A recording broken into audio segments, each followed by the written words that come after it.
Iya, jadi baik, selamat malam tutor yang saya hormati. Perkenalkan, nama saya Michael Barnabas, NIM 859706 797. Saat ini saya akan coba menjawab tugas 4A mengenai pengembangan RPP. Jadi saya akan coba mempresentasikannya. Jadi baik, langsung saja. Berikut adalah RPP Matematika Materi Penjumlahan yang disusun agar pembelajaran menjadi efektif, kreatif, dan kontekstual dengan struktur lengkap sesuai panduan kurikulum Merdeka. Jadi, saya memilih fokus pengembangan pada keterampilan berpikir kritis, kreatif,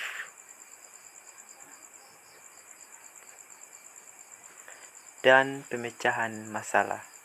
Sangat cocok untuk materi operasi hitung. Langsung saja, rencana pembelajaran atau RPP, Satuan Pendidikan SD, mata pelajaran matematika, kelas 2, topik penjumlahan bilangan caca. Alokasi waktu yang saya gunakan 2 jam penuh, 2 kali 35 menit. Yang pertama, tujuan pembelajaran. Setelah mengikuti proses pembelajaran, peserta didik diharapkan mampu, yang pertama, menjelaskan makna penjumlahan sebagai penggabungan dua kelompok benda atau lebih dengan tepat. Dalam kurung efektif, pemahaman konsep. 2. Melakukan operasi penjumlahan bilangan caca dengan cara yang bervariasi dan kreatif. Kreatif, beragam strategi hitung. 3. Menyelesaikan masalah sehari-hari yang berkaitan dengan penjumlahan. Dalam kurung, misal berbelanja, menghitung jumlah benda di lingkungan sekitar. Kontekstual, penerapan nyata. 4. Bekerja sama dalam kelompok untuk menyelesaikan tugas dan mempresentasikan hasil kerja. Dalam kurung, keterampilan sosial. Selanjutnya, tutor yang saya hormati, angka Romawi 2, profil pelajar Pancasila. Garis datar pertama, bernalar kristis, menggunakan logika dalam menghitung dan memeriksa kebenaran hasil hitungan. Garis datar kedua, kreatif, mencoba berbagai cara atau strategi untuk mendapatkan hasil penjumlahan yang benar. Kemudian garis datar ketiga, mandiri, berusaha menyelesaikan masalah hitungan secara mandiri sebelum bertanya. Nah, garis datar keempat, bergotong royong, saling membantu teman dalam kelompok saat berdiskusi atau berlatih. Yang selanjutnya, angka Romawi ketiga, pengetahuan prasyarat. Garis datar pertama, peserta didik sudah mampu membaca dan menulis lambang bilangan. Garis datar kedua, peserta didik sudah mampu mengelompokkan benda-benda sejenis. Nah, selanjutnya, angka Romawi keempat, materi pembelajaran. Konsep dasar penjumlahan dalam kurung simbol tambah dan sama dengan. Seperti yang ada ini. Yang kedua, berbagai cara menjumlahkan, menghitung satu persatu, mengelompokkan puluhan dan satuan, atau menggunakan benda konkret. Yang ketiga, penerapan penjumlahan dalam kehidupan sehari-hari, dalam kurung berbelanja, menghitung jumlah siswa, jumlah buah, dan lain-lain. Yang selanjutnya, angka Romawi 5. Pendekatan metode dan model pembelajaran. Garis datar pertama, pendekatan saintifik dan kontekstual dalam kurung CTL, materi dikaitkan langsung dengan pengalaman siswa. Garis datar kedua, model pembelajaran, problem based learning, PBL, dan penemuan terbimbing. Garis datar ketiga, metode, tanya jawab, pemberian tugas, permainan edukatif, diskusi kelompok, dan demonstrasi. Alasan pemilihan, model ini membuat siswa tidak hanya menghitung angka, tapi paham mengapa dan bagaimana penjumlahan itu digunakan dalam hidup, serta diberi kebebasan memilih cara hitung yang penting, yang paling mudah bagi mereka. Nah, selanjutnya angka Romawi ke-6, kegiatan pembelajaran. Bagian A, kegiatan pendahuluan 10 menit. 1. Persiapan. Guru membuka kelas dengan salam, doa, menanyakan kabar, dan mengecek kehadiran siswa. 2. Persepsi dan motivasi. Dalam kurung kontekstual, garis datar pertama, guru membawa 2 jenis buah, misal jeruk dan apel, atau menggunakan gambar yang ada di lingkungan sekolah. Garis datar kedua dari nomor 2, pertanyaan pemicu. Misal, ibu membeli 5 jeruk di pasar, lalu ibu membeli lagi 3 jeruk. Coba bayangkan berapa banyak jeruk yang ibu punya sekarang. Bagaimana cara kalian mengetahuinya? Yang kemudian garis datar ketiga, mengajak siswa menyanyikan lagu bilangan atau tepuk bilangan untuk membangkitkan semangat. Nah, kemudian yang ketiga, penyampaian tujuan. Guru menyampaikan bahwa hari ini kita akan belajar cara menggabungkan bilangan dan menggunakannya untuk menyelesaikan masalah sehari-hari. Nah, kemudian B, kegiatan inti. Tahap 1, mengamati dan menanya dalam kurung pengenalan konsep.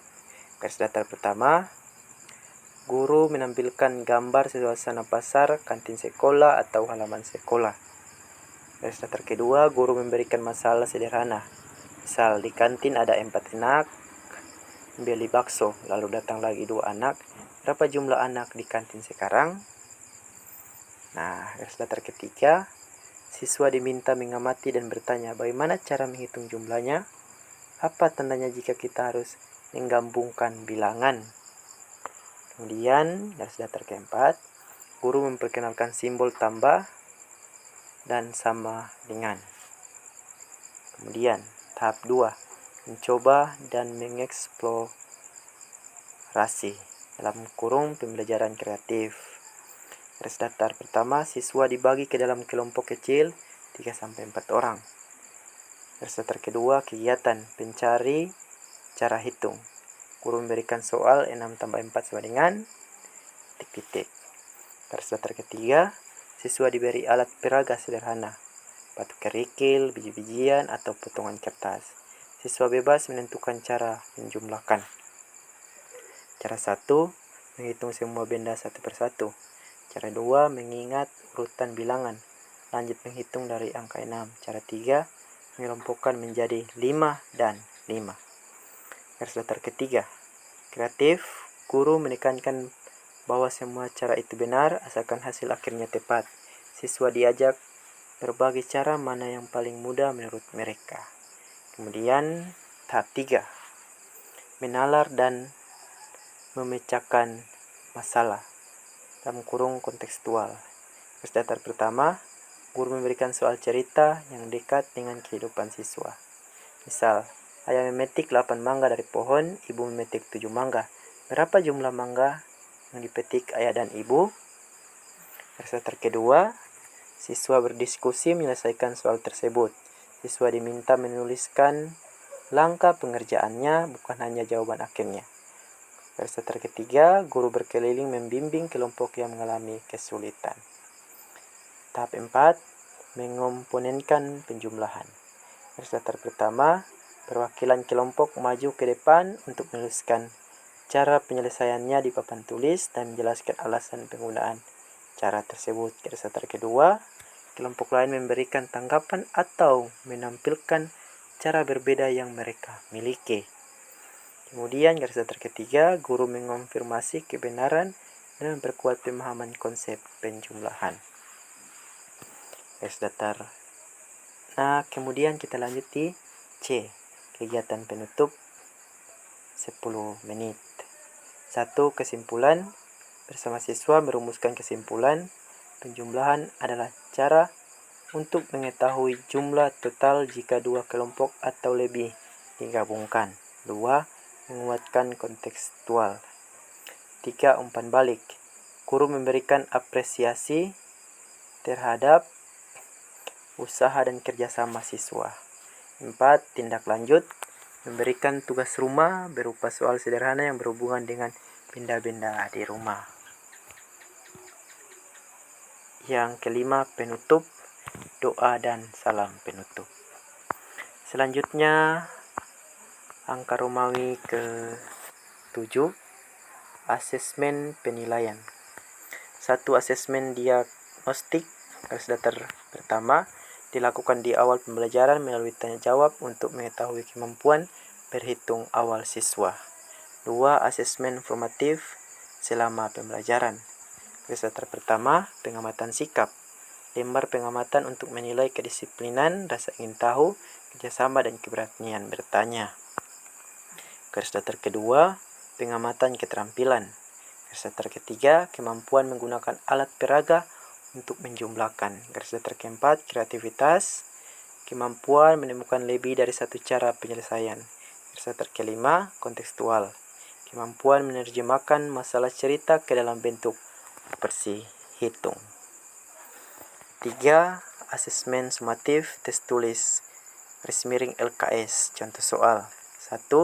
Hitunglah dengan dua cara berbeda 7 tambah 5 sebandingan titik-titik. 2. Ibu guru membawa 9 buku tulis, lalu membawa lagi 6 buku tulis.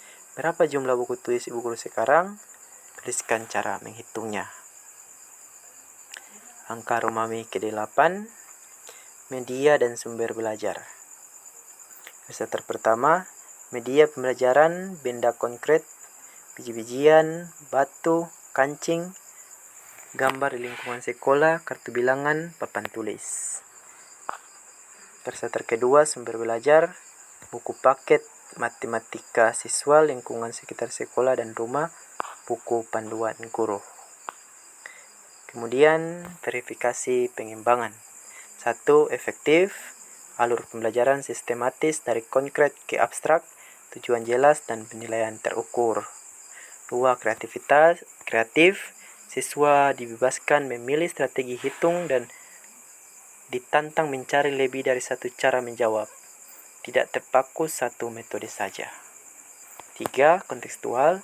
Seluruh contoh dan soal diambil dari kehidupan nyata, belanja, kantin, buah-buahan, agar siswa paham kegunaan matematika. Jadi baik, demikian jawaban dari saya. Salam Universitas Terbuka. Jadi baik tutor yang saya hormati, demikian yang coba saya presentasikan, dan saya kedepannya sangat mohon bimbingan daripada tutor agar saya lebih baik lagi ke depannya, supaya saya menjadi contoh yang baik bagi siswa-siswa yang ada di Indonesia ini. Demikian, selamat malam, salam Universitas Terbuka.